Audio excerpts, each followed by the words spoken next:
Haleluya, shalom kepada sahabat-sahabat saya, para pendengar yang diberkati oleh Tuhan Yesus.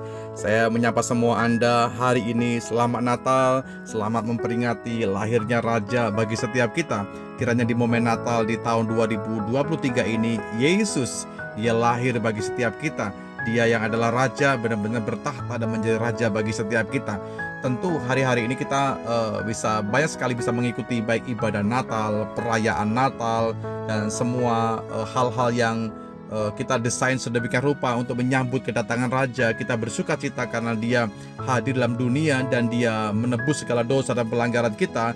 Dari sekian banyak mungkin tema-tema Natal di gereja kita masing-masing, tentu kita akan melihat sesungguhnya dari kisah Natal ini. Sahabat-sahabat saya, kalau Anda perhatikan bagaimana kisah Natal, di sana saya mencatat bagaimana ada sebuah pengorbanan. Natal adalah sebuah pengorbanan. Tentu ini berbicara mengenai sesuatu yang bernilai, sesuatu yang berharga, sesuatu yang begitu luar biasa Dia berikan bagi Anda dan saya.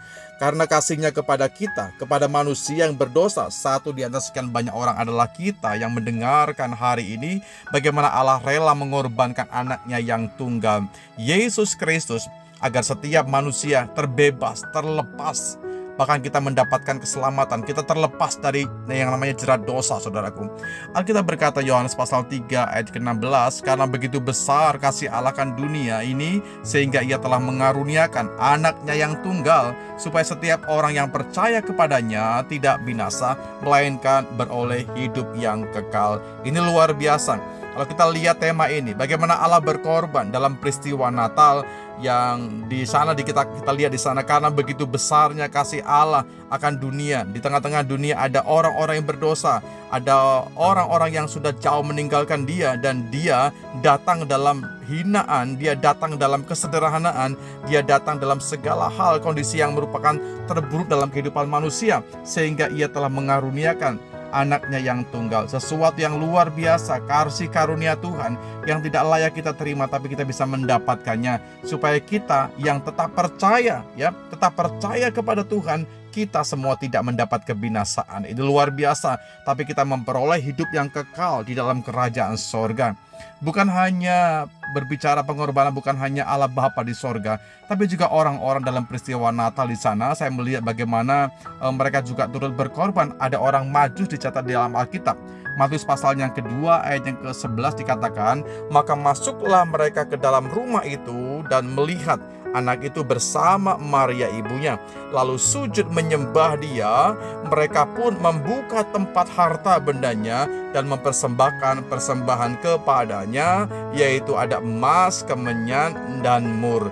Jadi dalam kisah Natal, bukan hanya Allah Bapa yang berkorban, mengorbankan anak yang tunggal, Dia hadirkan bagi dunia yang berdosa ini, tapi ada orang-orang Majus dicatat di sana. Mereka pun berkorban, memberikan persembahan kepada Tuhan.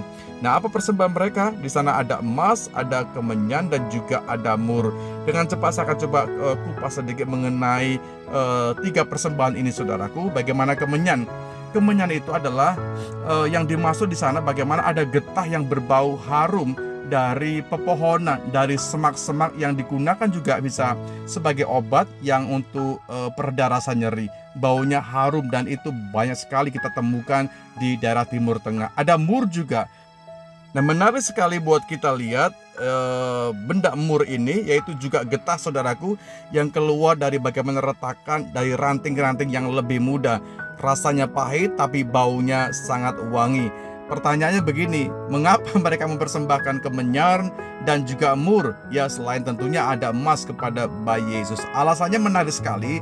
Kedua jenis persembahan ini sudah biasa dipakai dalam istana kerajaan, saudaraku, dan praktek ini seringkali dikerjakan di Timur Tengah sana untuk menunjukkan bagaimana mereka bisa mempersembahkan kepada raja. Dipersembahkan oleh orang Majus tadi kepada raja. Bukan hanya raja, bayi Yesus adalah raja di atas segala raja.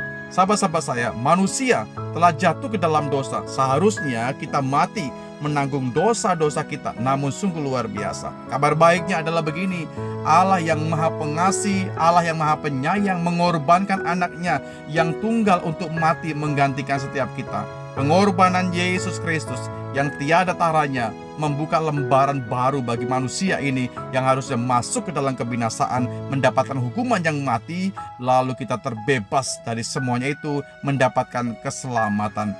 Hari ini, hari Natal ini, mari setiap kita mengerti bahwa Natal berbicara mengenai sebuah pengorbanan. Tuhan menolong kita semuanya. Mari sama-sama kita berdoa. Terima kasih Bapakku dalam sorga, buat hari ini kami bisa mengerti bahwa Engkau berkorban bagi setiap kami. Engkau merendahkan dirimu ya Tuhan. Engkau memberikan semua yang terbaik bagi kami yang berdosa.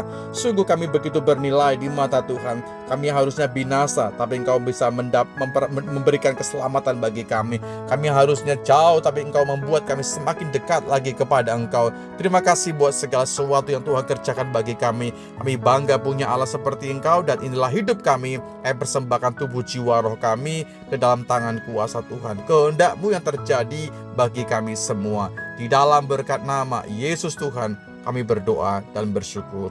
Amin.